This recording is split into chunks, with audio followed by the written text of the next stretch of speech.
Oh, awesome. Thank you. Thank you so much. When East meets West. Hi everyone, welcome back. This is Phil. I'm Bella, and we are When East Meets West. Bella, have you ever seen this picture before? No. And it's the world's longest high-speed railway lines. And obviously, China owns the longest one among all the other countries. But see the number 40,000. 40,000 kilometers. Yeah, and it's longer, even longer than all the other 9 countries combined together in total. It's very impressive. But the graphic is not so accurate. So the more accurate one is supposed to be like this. Yeah. Yeah. So today we're going to talk about why China has such an extensive high-speed railway lines networks, while the U.S. doesn't. Yeah, the U.S. isn't even on this list. Yeah, there is no U.S. for the first time. There is we do not appear. Yeah, we're not in this competition. We have not entered. We're going to look at this as a more like a complex social issue rather than through a political and hostile lens. Yeah.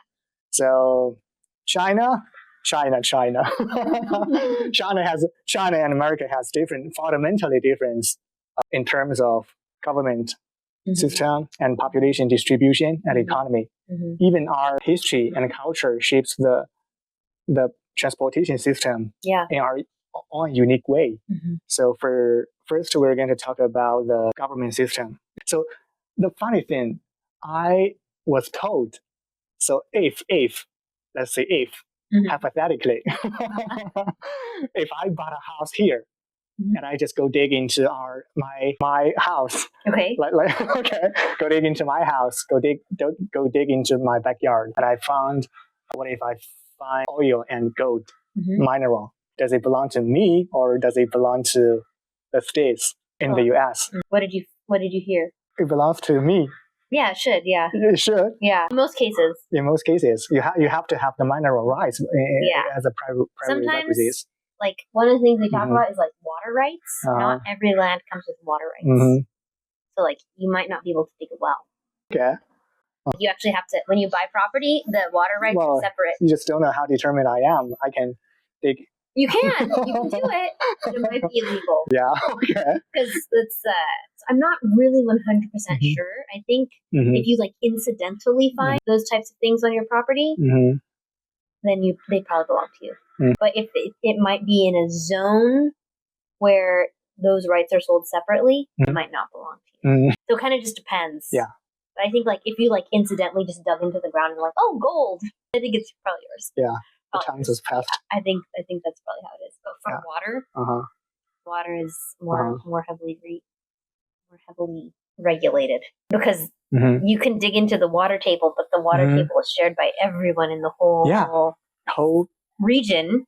Yeah. So you can't just like have one person digging wells and monopolizing the water for the region. That's where you can get into trouble. And so people fight over water rights. Fight? Yeah. When you say people, you mean? Like it's individual citizens will fight for water rights.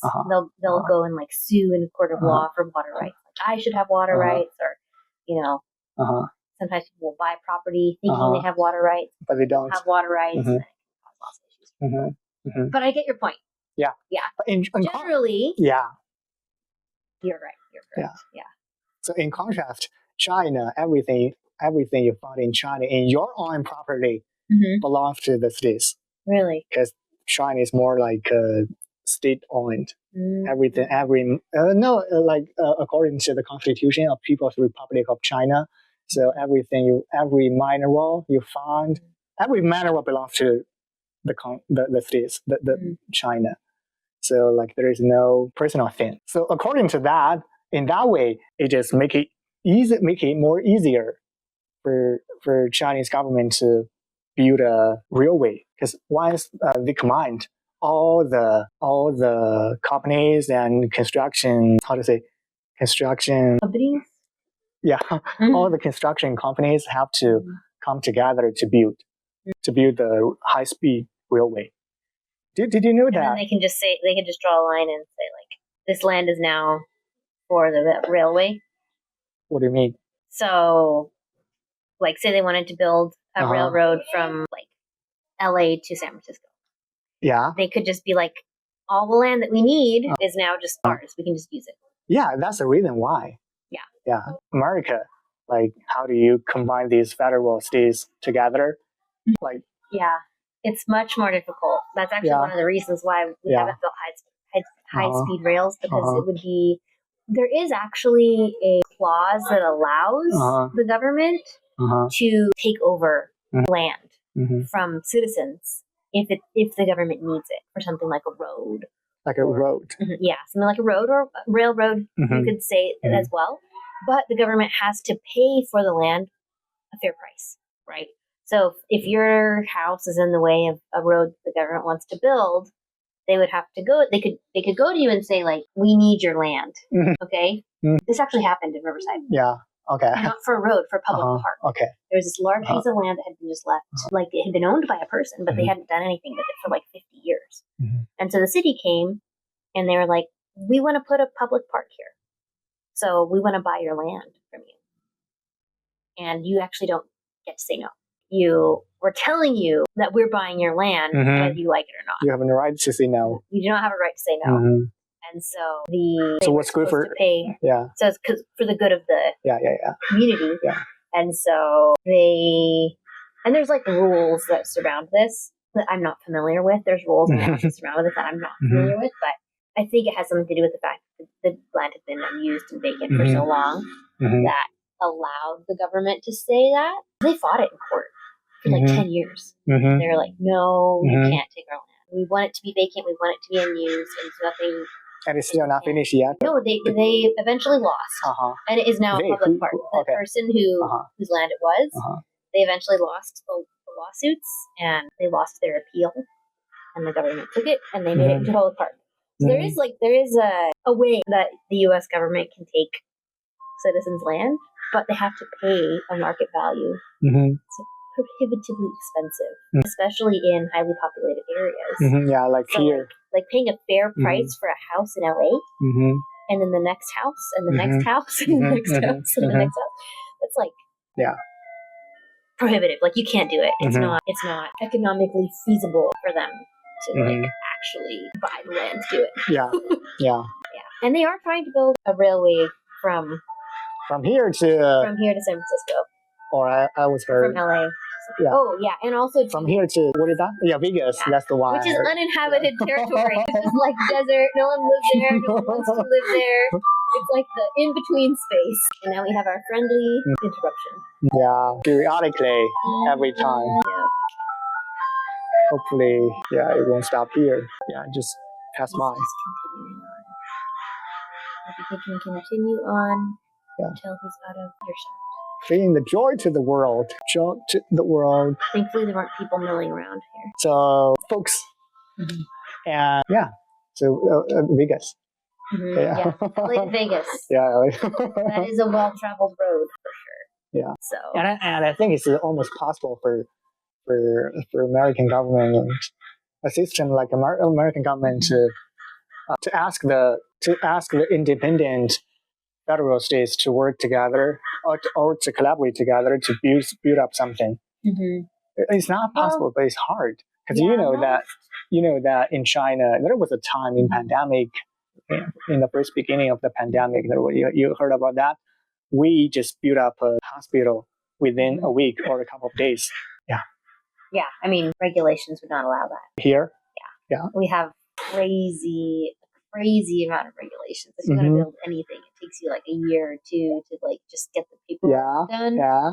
And then, if you get a cranky middle man somewhere in the line who's like, no, you're gonna do it this way, and then you have to go all the way back to the drawing board. But don't you think that speed, that speed, it makes it difficult to build? Yeah, which might be part of the reason for the shortage in housing. Housing, possibly, but yeah. In terms of like getting the states to work together, I feel like most of the areas in the U.S. that they don't have the necessity to do that. Yeah, California, most of the high-speed railways from California wouldn't need to cross more than one state boundary. And the federal government does have the power to regulate anything affecting trade between states. So I don't think that's as much of a problem as just like there isn't. Most of what the trains are used for in the U.S. is to transport goods. Yeah, for minerals.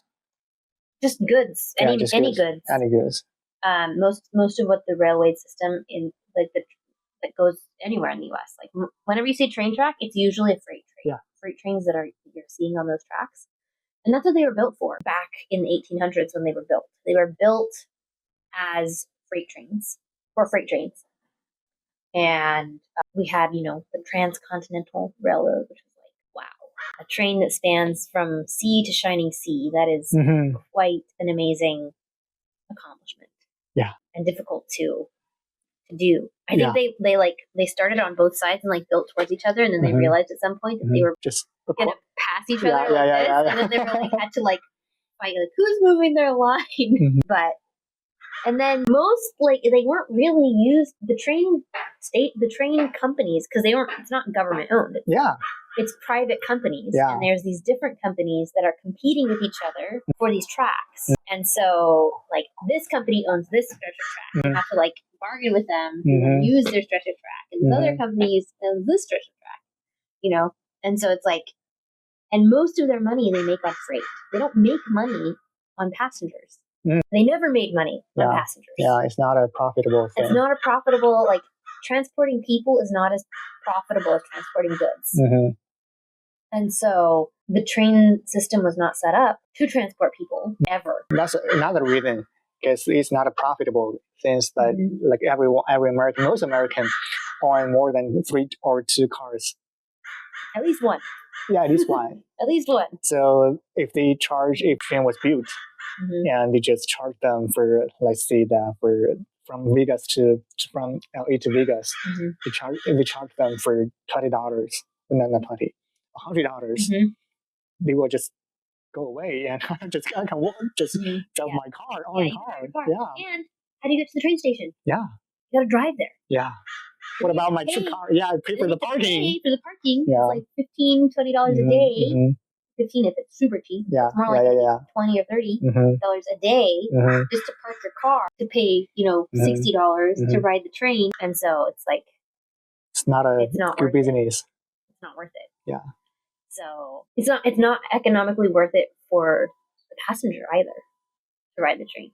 Yeah. And it's not economically worth it for the economy. The train companies. Yeah. And the only national train company for passengers is Amtrak. And it's like government subsidized. And it wouldn't survive government subsidized. Yeah. The US government was like, we gotta try to keep this alive so that passenger trains don't cease to exist in the United States. But like I needed to travel from Seattle, Washington, to the other side of the state to Tri-Cities, which is in eastern Washington. I needed to travel from West Washington to East Western Washington to eastern Washington. And I asked myself, should I drive?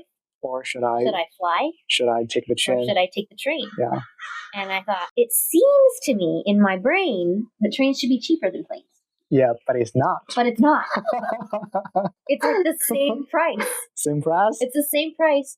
And it takes 7 hours longer to take the train. Oh, yeah. Okay. It takes 1 hour to take the plane. And it takes 4 hours to drive. Yeah. So literally, I'm just taking the train for kicks and giggles.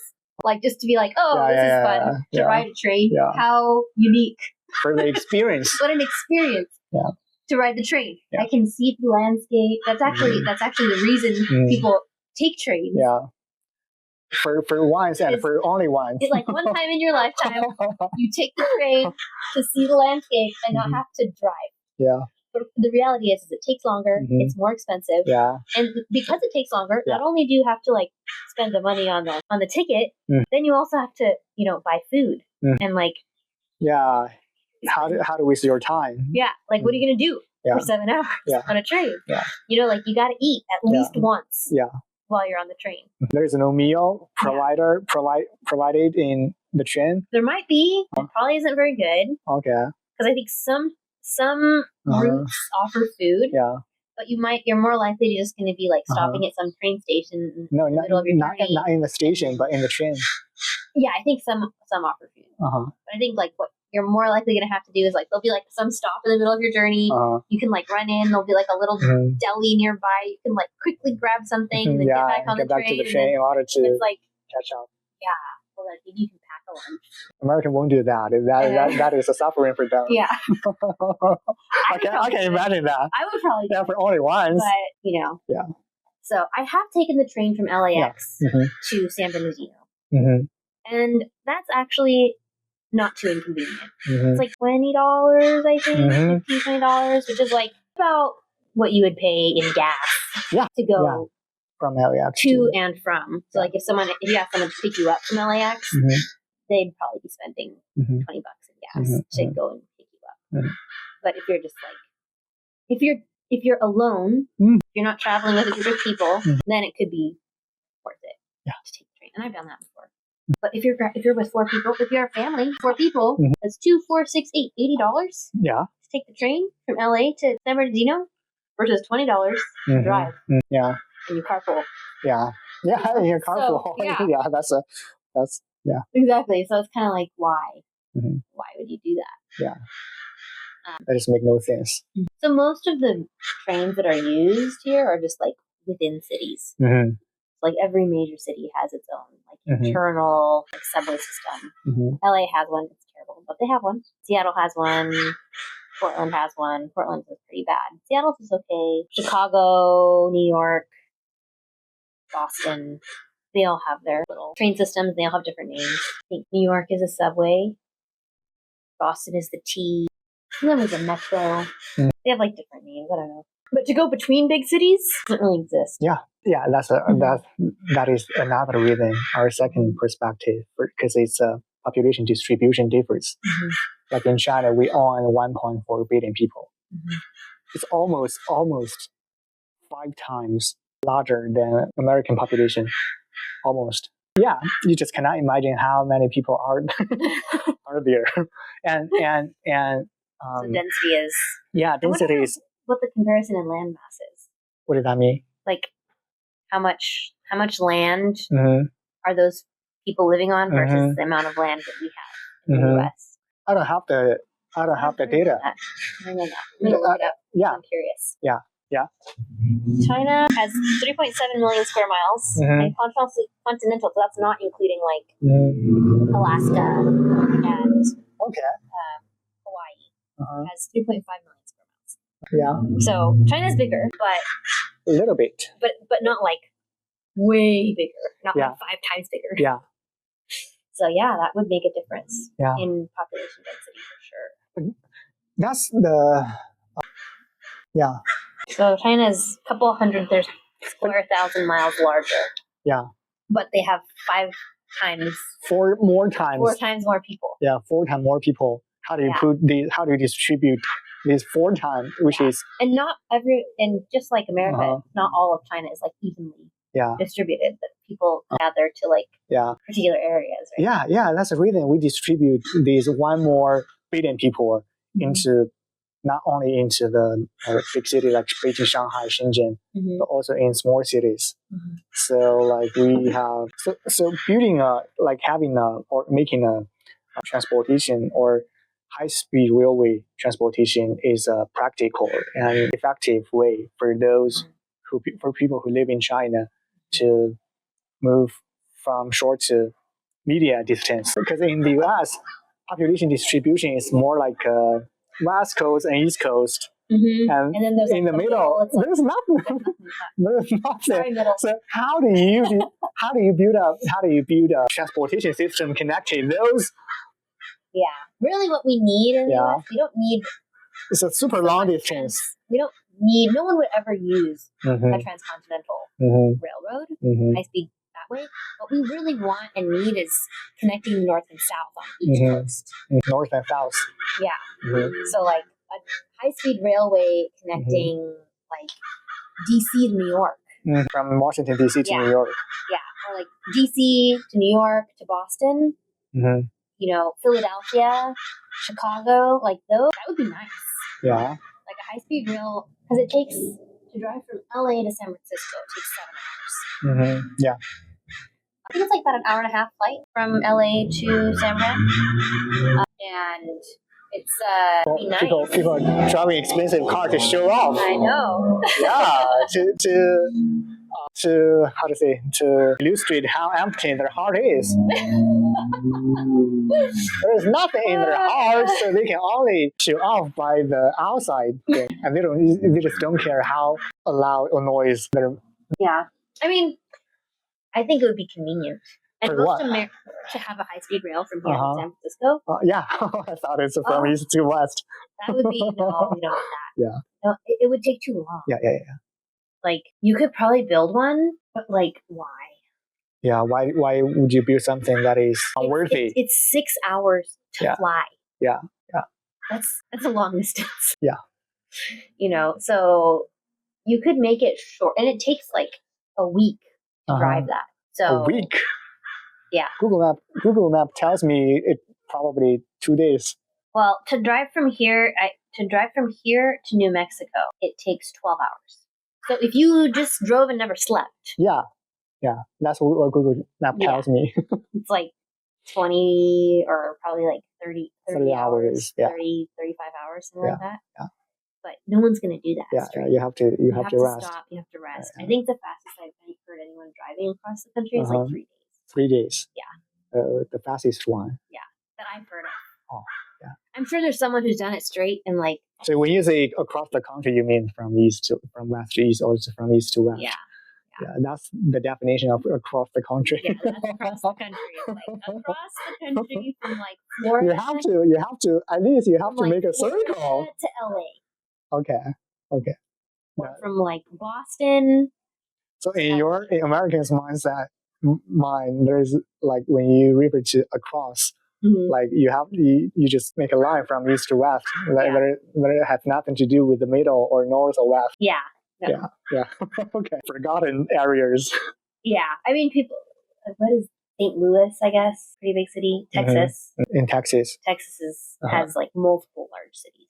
And they're proper big cities. I think cities in Texas are kind of fun because they don't feel like cities. They are cities, but they have so much space. They don't feel at all crowded. Yeah. Like they're just like there's room to breathe. Mm-hmm. It's kind of nice. I feel like cities in Texas give me this like kind of expansive feeling. Expansive feeling. Expansive. Okay. Like an expanse. Okay, expansive. Yeah. Everyone looks like they're owning a farm. Mm-hmm. Yeah. Yeah. So, but like most Americans would actually like to ride in trains because riding in planes it's a pain. Because it's like, it takes the flight from here to San Francisco is takes an hour and a half. But then you have to arrive to the airport. Yeah. I live here. And go to LA. That's like an hour and a half drive minimum. Mm-hmm. So then I drive an hour and a half to LA. I have to be there 2 hours before the flight. Mm-hmm. So then it's actually not an hour and a half. It's actually 4 hours. Yeah. You know, and you have to go through security, and it's not fun. Yeah. You know, and so people who commute, because people do commute between these two cities. Yeah. People who commute, like that's maybe like if you could get on a train, if you could get a high speed rail that could take you from LA to San Francisco in like 4.5 hours, I would say, even if it was like only slightly less expensive than it, because it's less hassle. Yeah. Show up, get on the train. I went to Japan this last summer, and I got to experience the high speed rail system. I mean, Japan is a little tiny country. I know. I mean, there's high speed rail transportation is totally not a same definition of ours. Anyway, yeah. Anyway. So just going from here where it doesn't exist. Yeah. I actually have taken the train to San Francisco. It was fun. Yeah. But when I was in Japan, I was like trying to figure out like what's actually the best way to get from one city to another city. And I was like comparing. I was like plane, train, car, right? As an American, I'm always going to consider renting a car because it's the easiest way to get around here. Yeah. But then I realized that the train system is actually like much more convenient. Really convenient, you know. And actually, what I found was the planes are actually cheaper. Yeah. Like so, to go from Tokyo to Kyoto is like $60 Mm-hmm. on a plane. Yeah. And it's $80 on the train. So I was like, okay, it's more expensive, but then also it's actually more convenient to go on the train. Yeah. Than the plane. It drops you off closer to where you want to actually be, because the plane goes to it doesn't actually go to Kyoto, it goes to like a neighboring city. So then you have to take the train anyways, So I was like, okay, well, we'll do the trains. And then I found out they have like a luggage forwarding system, so you could like just like leave your luggage at your hotel, and then someone will come and pick it up and take it to your next hotel. Yeah. So you don't even have to take it to the train station. I was like, wow. You never think that in America. Like, this is so nice. Yeah. If that happened in America, they will charge you a lot of. Oh my goodness. It would be like an arm that, like, I can't even imagine. I honestly can't even imagine. And then my mom was worried about our luggage, like being taken care of, because in America, they don't treat the luggage gently when you're like in the airports. They just like throw it around. Yeah. So sometimes you're afraid of losing your like something luggage. getting broken or and so my mom told the Japanese people who were there to like take our luggage. She was like, please treat it gently. There's like, and they looked at her like, who do you think we are? We always do. How can you look at us so badly? We wouldn't take care of your luggage. And I was like, this is just so different. It's so different from like my experience of like public transport in the US is like, it's like non-existent. Yeah.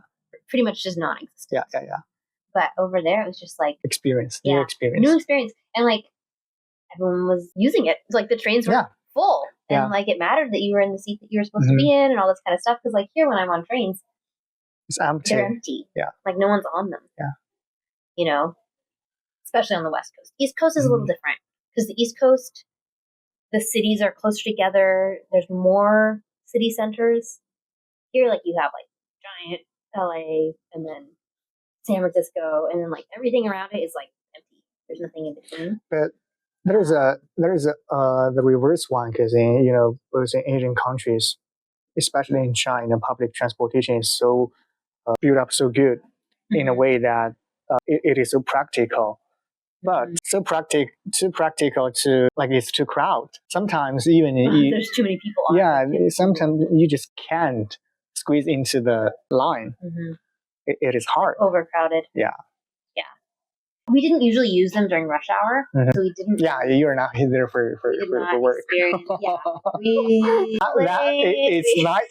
It is a nightmare for those commuters. Yeah, I remember walking in the train stations. It was like there were like lanes of people, and they were like booking it. Yeah. And I was like how do I like get across this like flood of people that are just like. Oh wow! Coming at me. It was kind of like overwhelming. I felt a little bit like a lost child. Okay. New York makes me feel that way too. Yeah. Walking in New York, it makes me feel like, where's my mom? I need someone taller than me, and then I realize I'm taller than her. Okay. But yeah. I'm not much of a big city person though. So perspective is definitely a like West Coast suburbia perspective. We just talk about the population, and now we're going to talk about in cultural and historical way. Yeah. So the economic growth of Chinese economy starts in 1980s or 70s. But at that time, very recent. Yeah, very recent. But at that time, America, the US already has a pretty well developed infrastructure, like modern infrastructure. Yeah. So it's unfair to compare those two things together because they're not built in the same time. Like 100 years ago, like you already have the same thing that you have today, right? Yeah. But for Chinese one, that is a totally brand new, the most advanced or the most updated public transportation system in the whole world because they're newly built. So it's not fair to put this. Yeah, and I'm pretty sure there's parts of our public transportation system that are still running on like computers from like 1990s. Like you have like you know what the 1990s computers look like? Yeah, it's like they're still using those computers. Yeah. And it's just like like a brick. Yeah, it's like it's so old. Yeah. And like our whole transportation system, like it was new in the 80s. Yeah. That was 40 years ago. Yeah. that was a long time ago at this point. Like a lot of times, like Americans, like we're pretty. We look at other countries that have newer transportation systems, and we're just like, why are ours so bad? Like New York subway system is like everyone loves to hate on New York subway system. Love and hate. Yeah, these things. It's like one of the oldest subway systems in the world. Yeah, exactly. It was like one of the first cities to develop a subway system. And so it's not like it's old. It's just old. Yeah, it is. And are you going to redo that? It's a big project. It's a big project. Yeah. And it costs more, and it not in difficulty, and in financially, economically, it costs more to rebuild something rather than just you make something new. Yeah. And people use it and depend on it every day. Yeah. A public transportation like that. Yeah. Because the oldest Chinese public transportation one is newer than the New York one. Yeah. Yeah. Poor New York. It's not. Poor New York. I've ridden on the New York subway system several times. Yeah. That's one I've ridden during rush hour. It was fun as like an experience, but I can't imagine having to do that every day. That would be very tiring. Like imagine after a long day at work. That would just be That's how most New Yorkers and most Chinese do every single day. Like good for visiting. Yeah. Good for visiting. Not for living. Not for living. Yeah.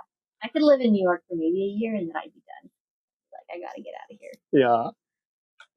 It has good things to offer, big cities, but people in New York don't own cars.